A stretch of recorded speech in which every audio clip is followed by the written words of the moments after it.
বিকালবেলা আমরা নদীতে মাছ নদীতে আর কি দেখেন নদীর পাশের যে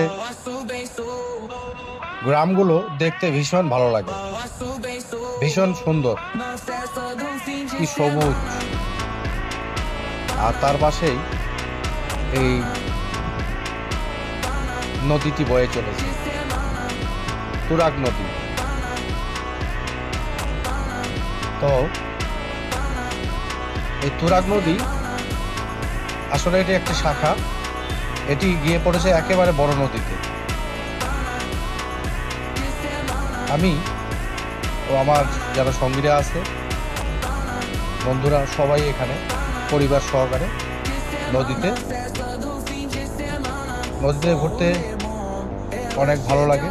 আশা করি আপনারাও এই জিনিসটা উপভোগ করেছেন বা উপভোগ